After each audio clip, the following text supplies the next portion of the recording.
नमस्कार मित्रों, आज हम आपके लिए लाए हैं एक गजब की कहानी जो बहुत ही इमोशनल भी है और बहुत सुंदर है। तो चलिए शुरू करते हैं। कहानी का नाम है गजब का रिश्ता। मैं बिस्तर पर से उठा। अचानक छाती में दर्द होने लगा। मुझे हार्ट की तकलीफ तो नहीं है। ऐसे विचारों के साथ मैं आगे वाली बैठक के कमरे में गया। मैंने देखा कि मेरा पूरा परिवार मोबाइल में व्यस्त था। मैंने पत्नी को देखकर कहा, मेरी छाती में आज रोज से कुछ ज्यादा दर्द हो रहा है। डॉक्टर को दिखा कर आता हूँ। हाँ, मगर संभल कर जाना। काम हो तो फोन करना। मोबाइल में देखते देखते ही पत्नी बोली। मैं एक्टिवा की चाबी लेकर पार्किंग में पहुंचा। पसीना मुझे बहुत आ रहा था। एक्टिवा स्टार्ट नहीं हो रही थी। ऐसे वक्त हमारे घर का काम करने वाला ध्रुव साइकिल लेकर आया। साइकिल को ताला लगाते ही उसने मुझे सामने खड़ा देखा। क्यों साहब, एक्टिवा चालू नहीं हो रही है? मैंने कहा, नहीं। आपकी तबीयत ठीक नहीं लगती साहब, इतना पसीना क्यों आ रहा है? साहब, इस हालत में स्कूटी को किक नहीं मारते, मैं किक मार कर चालू कर देता हूँ। ध्रुव ने एक ही किक मारकर एक्टिवा चालू कर दिया। साथ ही पूछा, साहब अकेले जा रहे हो? मैंने कहा, हाँ।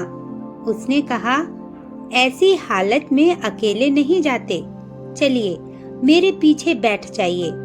मैंने कहा, तुम्हें एक्टिवा चलानी आती है? साहब, गाड़ी का भी लाइसेंस है, चिंता छोड़कर बैठ जाओ बस। पास ही के एक अस्पताल में हम पहुँचे। ध्रुव दौड़कर अंदर गया और व्हील चेयर लेकर बाहर आया। साहब, अब चलना नहीं, इस कुर्सी पर बैठ जाओ। ध्रुव के मोबाइल पर लगातार घंटियां बजती रहीं। मैं समझ गया था, फ्लैट में से सबके फोन आते होंगे कि अब तक क्यों नहीं आया। ध्रुव ने आखिर थक कर किसी को कह दिया कि आज नहीं आ सकता। ध्रुव डॉक्टर के जैसे ही व्यवहार कर रहा था। उसे बगैर बताए ही मालूम हो गया था कि साहब को हार्ट की तकलीफ है। लिफ्ट में से व्हील चेयर आईसीयू की तरफ लेकर गया। डॉक्टर की टीम तो तैयार ही थी। मेरी तकलीफ सुनकर सब टेस्ट शीघ्र ही किए। डॉक्टर ने कहा, आप समय पर पहुंच गए हो, इसमें भी आपके व्हील चेयर का उपयोग किया, वह आपके लिए बहुत फायदेमंद रहा। अब किसी की राह देखना आपके लिए बहुत ही हानिकारक है, इसलिए बिना देर किए हमें हार्ट का ऑपरेशन करके आपके ब्लॉकेज जल्दी ही दूर करने होंगे। इस फॉर्म पर आपके स्वजन के हस्ताक्षर की जरूरत है। डॉक्टर ने ध्रुव की ओर देखा। मैंने कहा, बेटे दस्तक करने आते हैं? उसने कहा, साहब इतनी बड़ी जिम्मेदारी मुझ पर ना डालो। बेटे, तुम्हारी कोई जिम्मेदारी नहीं है। तुम्हारे साथ भले ही लहू का संबंध नहीं है, फिर भी बगैर कहे तुमने अपनी जिम्मेदारी पूरी की। वह जिम्मेदारी हकीकत में मेरे परिवार की थी। एक और जिम्मेदारी पूरी कर दो बेटा। मैं नीचे सही करके लिख दूंगा कि मुझे कुछ भी होगा तो जिम्मेदारी मेरी है। ध्रुव ने सिर्फ मेरे कहने पर ही हस्ताक्षर किए हैं, बस। अब और हाँ, घर फोन लगाकर खबर कर दो। बस उसी समय मेरे सामने मेरी पत्नी का फोन ध्रुव के मोबाइल पर आया। वह शांति से फोन सुनने लगा। थोड़ी देर बाद ध्रुव बोला, मैडम, आपको पगार काटने का हो तो काटना, निकालने का हो तो निकाल देना, मगर अभी अस्पताल में ऑपरेशन शुरू होने के पहले पहुंच जाओ। हाँ मैडम, मैं साहब को अस्पताल लेकर आया हूँ। डॉक्टर ने ऑपरेशन की तैयारी कर ली है और राहत देखने की कोई जरूरत नहीं है। मैंने कहा, बेटा घर से फोन था क्या? हाँ साहब, ध्रुव बोला। मैंने मन में पत्नी के बारे में सोचा। तुम किसकी पगार काटने की बात कर रही हो और किसको निकालने की बात कर रही हो?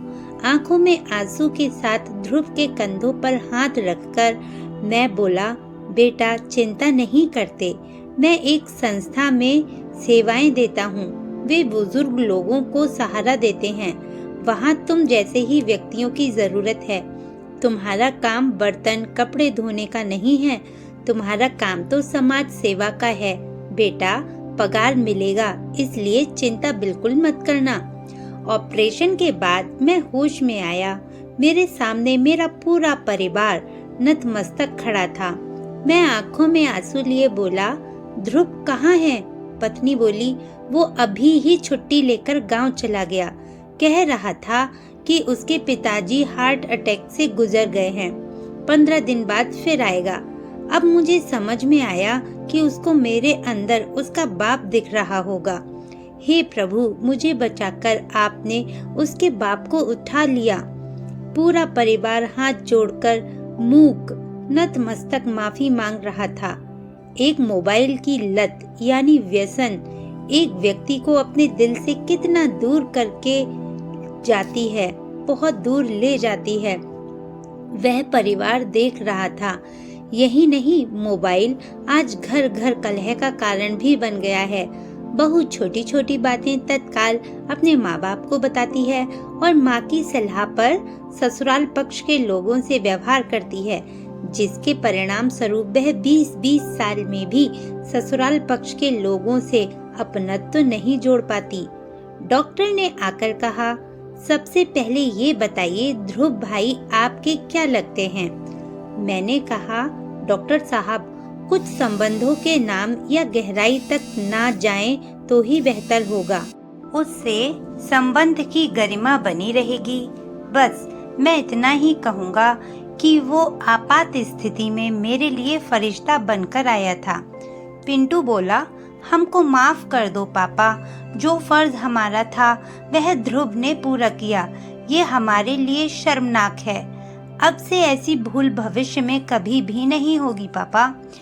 बेटा, जवाबदारी और नसीहत लोगों को देने के लिए ही होती है।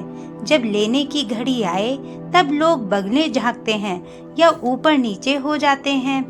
अब रही मोबाइल की बात, बेटे, एक निर्जीव खिलौने ने जीवित खिलौने को गुलाम बनाकर रख दिया है।